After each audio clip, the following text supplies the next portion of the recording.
खास मुलाकात। और खास मुलाकात में आज अम्बेडकरनामा पढ़ रहे जाने वाले इतिहासविद, इतिहासकार डॉक्टर राजेंद्र प्रसाद सिंह अपने शोध में काफी व्यस्त रहते हैं। कई बार हमने आग्रह किया था कि अम्बेडकरनामा पर आए, लेकिन आज पहली बार अम्बेडकरनामा पर राजेंद्र जी हैं और संदर्भ बातचीत का है दया प्रकाश सिन्हा के जो नाटक है सम्राट अशोक में, जिनको साहित्य अकेडमी पुरस्कार मिला है, वो है संदर्भ आज चर्चा का विषय है। सर, स्वागत है अम्बेडकरनामा में आपका। बहुत बहुत धन्यवाद रत्नलाल जी। जी सर, अम्बेडकरनामा एक आध एपिसोड देखे कि नहीं? देखे हैं, बिल्कुल देखे हैं, बिल्कुल बहुत अच्छा है। संदर्भ सर आज चर्चा का ये है कि दया प्रकाश सिन्हा ने एक इंटरव्यू दिया नवभारत टाइम्स को। उसमें अशोक ग्रुप है, कामाशोक है, भृत्रहंता है, और सबसे इंटरेस्टिंग की औरंगजेब से तुलना उन्होंने की है। मेरे पास वो किताब है, मैंने वो मंगवा लिया है। जो नाटक है सम्राट अशोक का, वो मैंने मंगवाया है, मेरे पास है। उसमें बहुत कुछ संदर्भ वगैरह नहीं दिया गया है और नाटक लिखा गया है। इसको कैसे देखे सर? ये पॉलिटिकल स्टेटमेंट है, पॉलिटिकली मोटिवेटेड स्टेटमेंट है, क्या इसके पीछे कुछ तथ्य भी सर? तो आपने वो किताब मंगवा ली है और मैं उसको आज अमेजन पर सर्च कर रहा था तो देखा कि शायद वो सबसे कम बिकने वाली किताब है। आपने ये नहीं देखा? हाँ, मैंने दोस्त जिसका कोई रेटिंग है और जो सैकड़ों किताबें हैं उसमें उसका कोई स्थान नहीं है। आप सर्च कर करके मोबाइल से दिखा दीजिए, अगर दिखाना होगा तो दर्शकों को। एक टिप्पणी है। अब हम लोग की अशोका पर किताब है जिस पर सैकड़ों टिप्पणियां हैं, बेस्ट सेलर रही हैं जी। इस किताब की बिक्री है, न कोई टिप्पणी है, न कोई पाठक हैं। आज तो हमने देखा, आज लेटेस्ट। तो मेरा कहने का मतलब ये है कि किताब में कुछ ऐसी चीज नहीं है जो पाठकों के लिए महत्वपूर्ण हो या पाठक पढ़ना चाहते हो। तो सबसे बड़ा प्रश्न ये है देश की जनता के सामने कि आपने साहित्य अकादमी पुरस्कार देने की जो क्राइटेरिया बनाई है उसका गवर्नमेंट पर्दाफाश करे। और जूरी के सभी माननीय सदस्यों से मेरा दरखास्त है कि आप लोग साहित्य अकादमी देते हैं तो उसका क्या बेस है। जिस किताब के पाठक हैं तो आप किस बेस पर उस किताब को आप साहित्य अकादमी से नवाज रहे हैं जी। पर ये पहले साहित्यकार नहीं हैं, इनसे बड़े बड़े साहित्यकारों ने कविताएं की हैं, नाटक लिखे हैं। राष्ट्र कवि रामधारी सिंह दिनकर ने अशोका पर बहुत लंबी कविता लिखी है, पाटलिपुत्र की गंगा। पढ़े देश की जनता, उससे बड़े एक कवि और साहित्यकार नहीं हैं। अमिताभ बच्चन के पिताजी हरिवंश राय बच्चन, बनारस के जयशंकर प्रसाद जी, लंबी लंबी कविताएं हैं, नाटक बहुत सारे लिखे गए जी। और दशरथ ओझा ने भी नाटक लिखा, बहुत तमाम लोगों ने लिखा है। लेकिन आप साहित्यकार हैं इसका मतलब नहीं। तार सप्तक के जो कवि थे आगे, उन्होंने भी लिखा है अशोक पर जी। तो देश दुनिया में अशोक पर साहित्य लिखा गया है।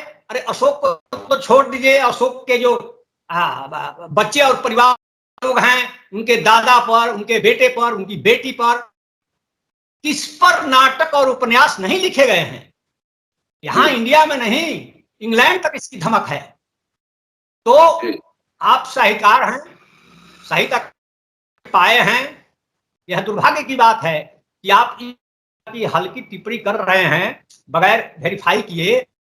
आपने जो रेफरेंस दिया है 3 किताबों का, मैं यह बात इसलिए कह रहा हूं कि आप भी इतिहासकार हैं। इतिहासकार नहीं होते तो यह बात मैं आपसे नहीं कहता।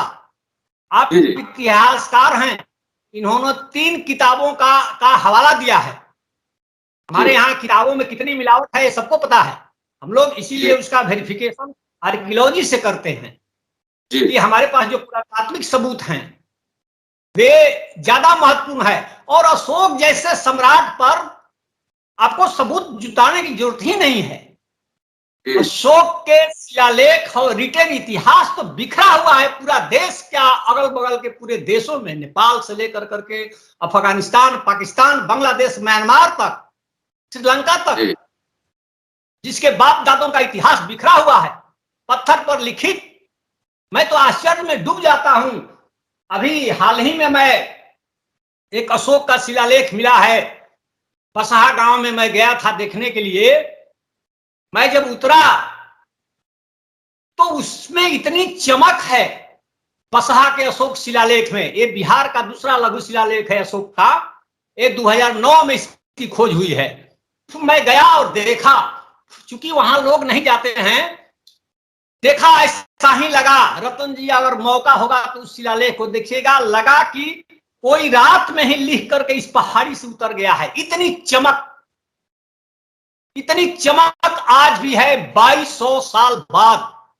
कितने बड़े बड़े लिपिकार होंगे अशोक के जमाने में, यह सोच करके आश्चर्य होता है। मैं अभी गया था लौरिया अरेराज, 10 बजे पहुंचा। वो जो अशोक का स्तंभ है उस पर जो सूरज की किरणें पड़ रही थी 10 बजे और जो रिफ्लेक्ट हो रही थी, मैंने देखा उसका लेटर। आज की प्रिंटिंग मशीन भी उस तरह का अक्षर लिखने में सक्षम नहीं है। मैं यह दावे के साथ करता हूं अशोक के लेटर का सबसे बड़ा पहचान की एकदम चौकोर वर्ग में है, और इतनी सुंदर लिखावट थी कि मैंने सोचा कि मैंने 2200 साल पहले लिखने वाले लोग ऐसे थे, जिसके पिलर को देख कर करके अनेक यूरोपियन यात्री, कोरियट जैसे लोगों को भ्रम हुआ कि ये क्या है, ये मेटल तो नहीं है। इतनी चमक उस आदमी के इतिहास जो पत्थर की छाती पर लोहे के औजार से लिखा हुआ है, उसको मिटाना इतना आसान है। अब तो दिल्ली में भी सम्राट अशोक का शिलालेख मिल गया है। दिल्ली, जिस दिल्ली से आप इतने बड़े राजनीति करते हैं, उस दिल्ली पर अशोक ने जो संदेश दिया है उसको दिल्ली के निवासियों को पढ़ना चाहिए। तो ये बहुत हल्का स्टेटमेंट है कि आप 3 किताबों का जो हवाला दिया है, अशोकावदान, दीपवंश और महावंश, और आपने जिस अशोकावदान का जिक्र किया है उस अशोकावदान में, उस अशोकावदान का प्रारंभ ही होता है कि अशोक पूर्व जन्म में जय नामक का थे। बताइए,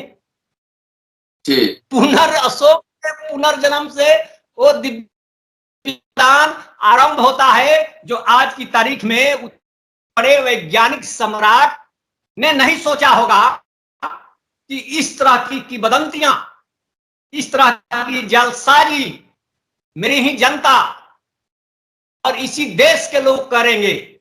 यह अशोकावदान मैं दावे के साथ कहता हूं कि मथुरा में लिखा गया है, मथुरा में, जिसके संशोधन और परिमार्जन और जोड़ घटाव 18वीं और 19वीं सदी तक होती रही है, और जिसमें यह रिटेन है कि सम्राट अशोक की मां ब्राह्मण कन्या थी। तो क्या देश और दुनिया के इतिहासकार इसको मान्यता देते हैं? तो कबीर और रैदास के बारे में भी कहा गया है। उस तरह की कथा एक कैसे जुड़ी अशोकावदान में, जिसको सिन्हा ने रिफरेंस दिया है। दूसरी चीज, आप इतिहास के प्रोफेसर हैं, तो उस अशोकावदान में रिटेन है, रिटेन कि पुष्पमित्र शुंग अशोक का उत्तराधिकारी था और उसी का वंश का था। क्या ये इतिहासकार मानते हैं? जी रोमिला थापर का ये दुहाई दे रहे हैं। क्या उन्होंने लिखा पुष्पमित्र शुंग मौर्यवंशी था? उसी अशोकावदान की कहानी, और पूरा अशोकावदान अशोक के कत्लेआम से भरा हुआ है। इतनी गंदी किताब है।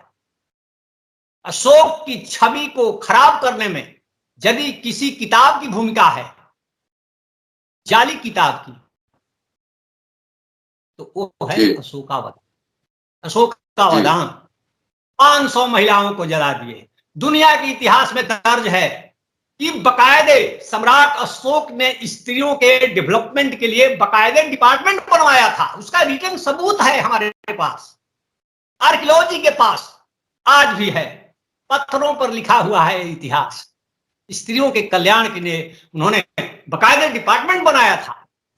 और उस अशोक पर लांछन लगा रहे हैं कि स्त्रियों की हत्याएं करवाई थी, 500 स्त्रियों की, झूठा। और उसके लिए करना क्या पड़ा तब? तो अशोक को कुरूप दिखाना पड़ा। अशोक बदसूरत था। सो कुछ महिलाओं ने उन पर टिप्पणी कर दी कि आपका चेहरा सुंदर नहीं है, सो जलवा दिए 500 स्त्रियों को। इसी के लिए एक कथा अशोकावधान में बनाई गई है। वरना आज हमारे पास अशोक के चेहरे की नक्काशी है।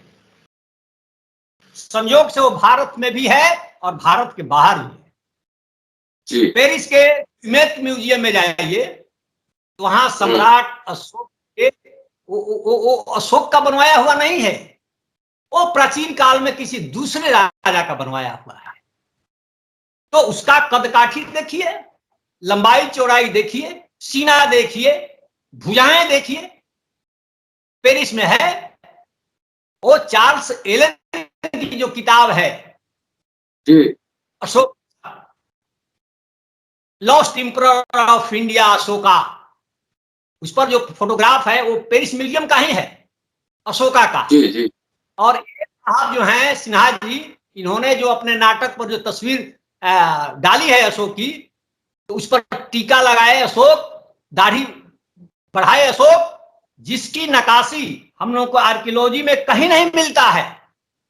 जिस रूप में अशोक के चेहरे का या उनके हाव भाव का विरूपीकरण इन्होंने किया है, मैंने केवल पुस्तक का फ्लैप के आधार पर बोल रहा हूं, पढ़ा नहीं मैंने, उनका नहीं पढ़ा। तो क्या अशोकावधान में चंड अशोक प्रूफ करने के लिए इन्होंने अपनी भाई की हत्या की, इन्होंने पिता की हत्या की? ये कहां से सबूत मिला भाई? जिस समय सम्राट अशोक की मृत्यु हुई उस समय तो अशोक तक्षशिला में थे। तो इस तरह के अनावश्यक आरोप लगाना गलत है। तमाम दुनिया भर की जितनी निगेटिव चीजें हैं इन्होंने खोज करके लाई है चीजों को, जिसका इन्होंने वेरिफिकेशन नहीं किया। और एक दीप महावंश पोएम है, जैसे अपने यहाँ रामायण और महाभारत है, उसी प्रकार श्रीलंका के रामायण महाभारत हैं, दीपवंश और महावंश। तो कविताएं हैं, कविताओं का शब्द है। तो कविताओं में तो जानते ही हैं कि इतिहास का स्थान ज्यादा नहीं होता है। तो खैर 99 भाइयों की हत्या, ये तमाम इतिहासकार हमारे कहते हैं कि सम्राट अशोक के पांचवा जो शिलालेख है उसमें रिटन है। उनके भाई ही नहीं, बहनें भी थी, और सभी बहनों का बकायदे बड़े बड़े आवास थे रहने के लिए। उनके भाइयों का रनिवास था सुदूर गुजरात तक। बहुत सारे अशोक के भाई सराय थे सूबों के, ये सब रिटर्न है। सब भाई को मार ही दिए तो कौन सा भाई सराय हुआ? और का पूरा इंतजाम था। ये सारे इतिहासकारों ने लिखा है, पता नहीं कहां से ले आए हैं। तो हम लोग वेरिफिकेशन करते हैं कि क्या पूरा तत्व से इस तथ्य का वेरिफिकेशन हो रहा है कि नहीं हो रहा है। अगर नहीं हो रहा है तो हम लोग इतिहास में आने से रुकते हैं। मैं जान रहा हूं कि इतिहास और नाटक में फर्क होता है, और बेहतर जानना, नाटक किसी भी ऐतिहासिक पात्र पर लिखा जाता है तो नाटककार को वही मौका है जहां इतिहास मौन है, वहां आपको गुंजाइश है। कलिंग का युद्ध हुआ, यह फैक्ट है, लेकिन कलिंग के युद्ध के बाद अशोक के मन में जो भावों का तूफान उठा, वो इतिहास का नहीं, वो साहित्य का चीज है। वहां तुम्हारे लिए स्पेस है। लेकिन किसी भी नाटक या उपन्यास में, ऐतिहासिक नाटक या उपन्यास में, ऐतिहासिक कैरेक्टर का जो मूल स्पिरिट है, उसको बिगाड़ने का अधिकार न नाटककार को है और न उपन्यासकार को है।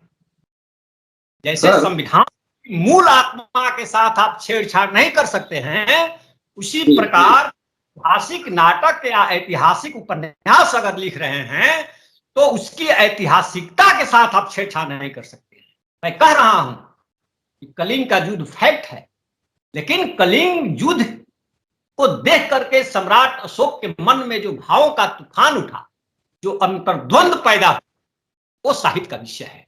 वहां आपको गुंजाइश मिल रही है कि अशोक ने क्या क्या सोचा होगा, तो वहां आपको कलम चलानी है। ये नहीं कि सिरे से गायब कर देना है, ऐसा नहीं हो सकता है। और आपने तमाम नेगेटिव चीजों का, तमाम कूड़ा करकट ला करके उनके सिर पर मढ़ दिए। कामुक थे, क्रूर थे, भाई को मार दिए, पिता को मार दिए, पिता को जेल में डलवा दिए।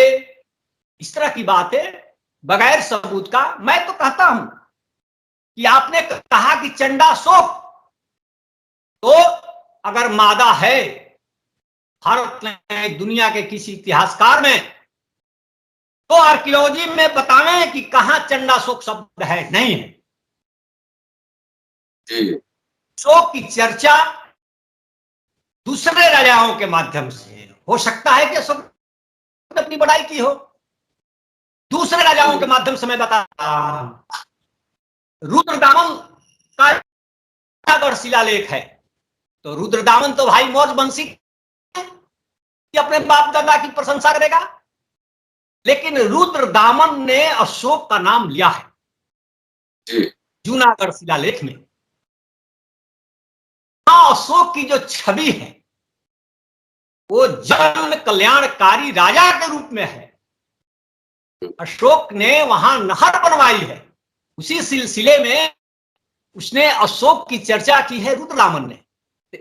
एक जन कल्याणकारी राजा के रूप में रिफरेंस दिया है दूसरे डायनेस्टी के राजा ने। और फिर यही बनारस के सारनाथ म्यूजियम में आज भी वो शिलालेख है। उस शिलालेख को लिखवाई हैं काशीराज जयचंद्र की दादी ने। उसको हम लोग कहते हैं कुमार देवी का शिलालेख, जो सारनाथ के म्यूजियम में है। इस जयचंद्र के माथे पर गद्दार होने का लेबल लगाया है इस देश ने। उसे जा करके उस शिलालेख को देखना चाहिए। उस शिलालेख में अशोक के नाम के साथ धर्माशोक, धम अशोक लिखा हुआ है। धम अशोक का प्रमाण दूसरे राजा गढ़वाल वंश का राजा देता है, और जन कल्याणकारी राजा का सबूत हम लोगों को रुद्रदामन के शिलालेख से मिलता है। तो फिर किस शिलालेख में है भाई चंडाशोक? इस तरह का कहीं पुरातात्विक सबूत हम लोगों को नहीं मिलता है। 99 भाइयों की हत्या की बात तो सिरे से गायब है। इसलिए इस तरह का अनर्गल आरोप एक साहित्यकार को निश्चित रूप से अपनी बात रखने का अधिकार है, लेकिन छवि को नेस्तनाबूद कर करके नहीं। सम्राट अशोक के प्रति न केवल भारत बल्कि पाकिस्तान, अफगानिस्तान, बर्मा, बांग्लादेश, नेपाल, भूटान की जनता का दिल आहत हुआ होगा। इसलिए कि सम्राट अशोक ने इन सारे देशों की स्वतंत्रता आज से 2200 साल पहले बरकरार रखी है। यहाँ की जनता की उसने सेवा की है, सड़कें बनवा कर करके, नहरें बनवा कर करके, आश्रय गृह बनवा कर करके। आप सोच सकते हैं उस सम्राट के बारे में जिस यूनान के सिकंदर ने हमारे पंजाब में खून की होली खेली थी, ठीक उसके 2 पीढ़ी बाद एकमात्र यही सम्राट था, वहां दवाइयां बंटवाई थी। इससे बड़ा सबूत आपको क्या चाहिए? मैं तो गया था यहां बराबर की गुफा देखने के लिए जो सम्राट अशोक की बनवाई हुई है। दंग रह गया। आप चेहरा देख सकते हैं, ग्रेनाइट के पत्थर में चेहरा आपका दिखाई पड़ेगा। आज पूरा मुगल पीरियड, सल्तनत पीरियड से लेकर करके अंग्रेज काल तक देखाइए, किसी राजा ने दुस्साहस किया? पत्थर और ईंट से आप घर बना सकते हैं, लेकिन पत्थर की छाती को चीर करके घर बनाना बहुत आसान नहीं है। यह सम्राट अशोक की भूते की बात थी, और वहीं से गुफा की प्रणाली शुरू होती है इंडियन हिस्ट्री में। उसके पहले हम लोग के पास सबूत नहीं आते हैं। इतने बड़े सम्राट, इतना जिसका विशाल कार्य, और बगैर सबूत का, मैं कहता हूं कहिए, लेकिन उसका सत्यापन जरूर कीजिए। हमको याद है कि पटना में, पाटलिपुत्र में जब बनने लगा तो नीतीश कुमार का बयान आया था, माननीय मुख्यमंत्री बिहार सरकार का, ज्यादा गहरे में नहीं खोदना है, क्योंकि इस राजधानी के नीचे एक और राजधानी है, और वो राजधानी करीब से पटना में 17 फीट नीचे चला गया है। उसका जो अशोक का जो ये राजप्रसाद था, उसका जो निचला लेवल है वो 17 फीट नीचे है। तो इस तरह के उनके जो प्लस पॉइंट है उसको भी आप रखे होते, लेकिन प्लस पॉइंट से आपको मतलब नहीं है। आप स्याह पक्ष खोज रहे हैं तो ठीक है, स्याह पक्ष, आपको आजादी है, लेकिन सर आप उसको सत्यापित कीजिए। हाँ हाँ, बोलिए सर। हम ये कह रहे हैं कि जब अशोक पे चर्चा हो रही थी, परशुराम पे और दुर्गा पे और तमाम ऐसे जो है नायक नायिकाएं जो और बहुजन नायक नायिकाएं हैं, उन पे भी तो चर्चा हो रही थी, तो परशुराम पे चर्चा करने में FIR क्यों हो जाता है? और दुर्गा पे कोई अगर उसी टेक्स्ट का शिव पुराण पढ़े या संस्कृत टेक्स्ट पढ़े तो सारे तो उसमें बहुत सारी कहानियां लिखी हुई, तो उसमें बोलने पे लोग केस कर देता है, और ऐतिहासिक नायक को डिमोलिश करने की पूरी साजिश चल रही है और उसको पुरस्कार दिया जा रहा है। इसका मतलब है कि पूरा पॉलिटिक्स है ना ये बेसिकली। अशोक और बौद्ध धर्म से इनको समस्या है। एक चीज है कि अभी अखबारों में पढ़े कि एक डॉक्टर ओम शंकर हैं काशी हिंदू विश्वविद्यालय में, मैंने बातचीत की है उनसे। अच्छा, परशुराम को लेकर के FIR हुआ है। परशुराम की ऐतिहासिक पात्र नहीं है जी, तो इतिहास का विषय वो नहीं है। हमारे पास उनका कोई भी आर्कियोलॉजिकल प्रूफ नहीं है, न शिलालेख है, न सिक्काएं हैं, तो वो सब चर्चा तो अनावश्यक है, मैं समझ रहा हूं। जो जिसका रिटेन हमारे पास सबूत है, जिसके हम लोगों ने सिंह स्तंभ को अपना राष्ट्रीय प्रतीक बनाया है, और जिस सम्राट ने पहली बार भारत का इतना विस्तार किया 52 लाख वर्ग किलोमीटर में, ये हवाई में नहीं बोल रहा हूं, आप इसको कैलकुलेट कीजिएगा, म्यांमार के इस पार्ट से लेकर के अफगानिस्तान तक तो 52 लाख वर्ग किलोमीटर होगा। हम लोग जोड़ते हैं ये सब।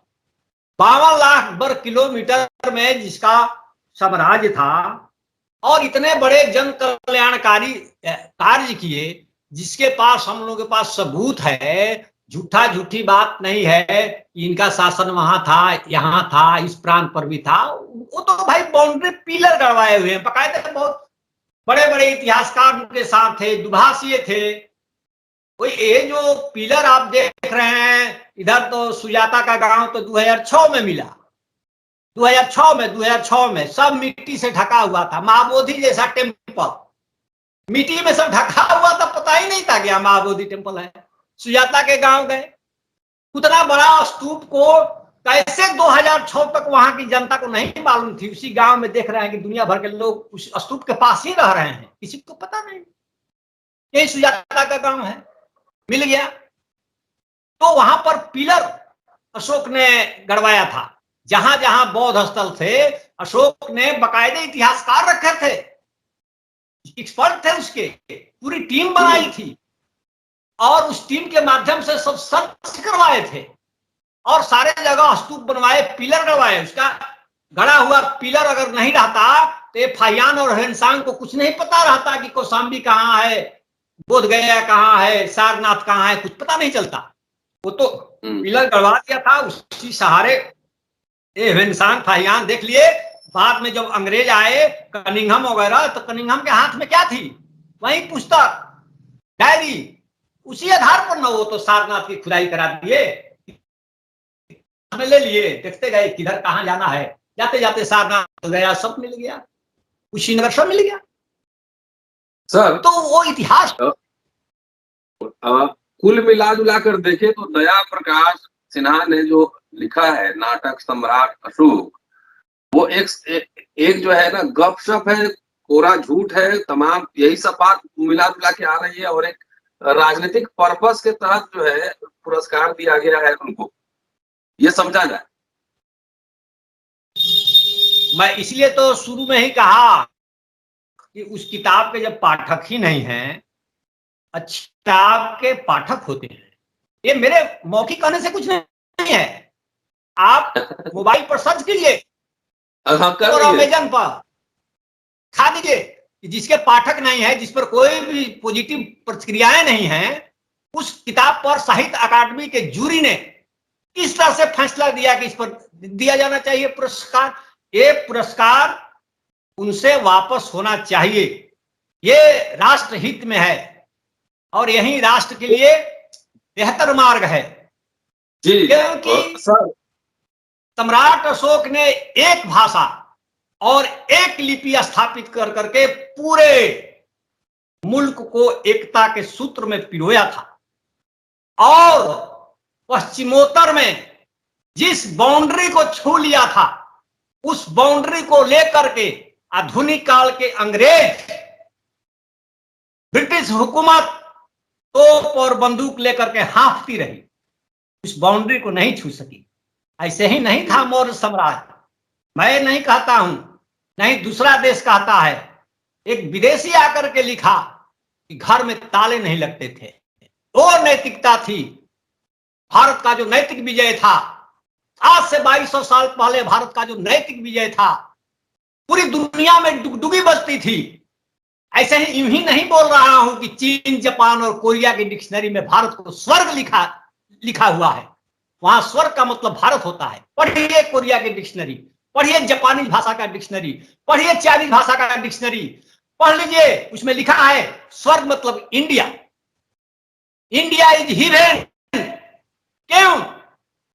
इसलिए कि यहां बुद्ध हुए और सम्राट अशोक जैसे शांति के प्रतीक पैदा हुए इस देश में। इसीलिए कोरिया, जापान और चाइना ने कहा कि भारत ही स्वर्ग है और आज भी ये धारा अविरल भाव से वहां बह रही है। और ऐसे सम्राट को बेइज्जत करना,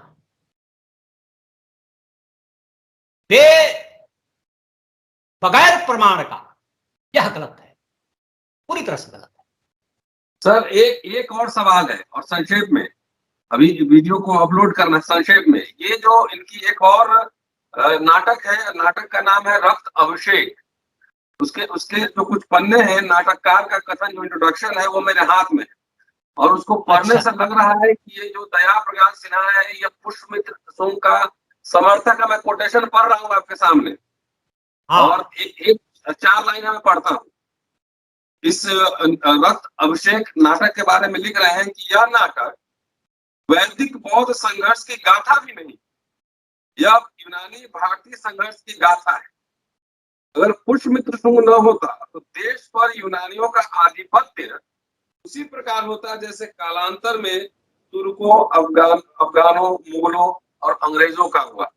इतिहास निर्माता और राष्ट्र नायक के रूप में सेनापति पुष्यमित्र शुंग की भूमिका सदा अक्षुण्ण रहेगी। ये पुष्यमित्र वीरद्रथ के हत्या करने वाले कमांडर पुष्यमित्र शुंग के समर्थक है और उन्होंने कहा है, लिखा है कि सिर्फ एक टेक्स्ट है जिसमें पुष्यमित्र शुंग को जो है उनके बारे में कुछ उल्टा लिखा हुआ है। केवल एक बौद्ध ग्रंथ दिव्यावदान में उल्लेख है कि पुष्यमित्र ने बौद्ध मठों को तोड़ा और घोषित किया कि मुझे एक भिक्षु का सर जो देगा उसे 100 दिनार दूंगा। सिर्फ एक ग्रंथ की बात कर रही है, दिव्यावदान की। तो ये पुष्यमित्र शुंग के समर्थक है। हाँ, वो अब तो आप हमसे बड़े रिसर्चर निकले। है उनकी तो मैंने किताब पढ़ी है, पढ़ने की जरूरत भी नहीं है कि उनका साक्षात्कार बेहतर रहता तो निश्चित बेहतर किताबें मैं भी पढ़ता, लेकिन साक्षात्कार से ही हमको चल गया पढ़ना व्यर्थ है। और आपने तो ये बता ही दिया, अब तो सब कुछ क्लियर हो गया। अब हाथ कंगन को आरसी क्या, पढ़े लिखे को का प्रमाण क्या? शास्त्री ने खुद ही लिखा था पुष्यमित्र शुंग ईरानी हैं।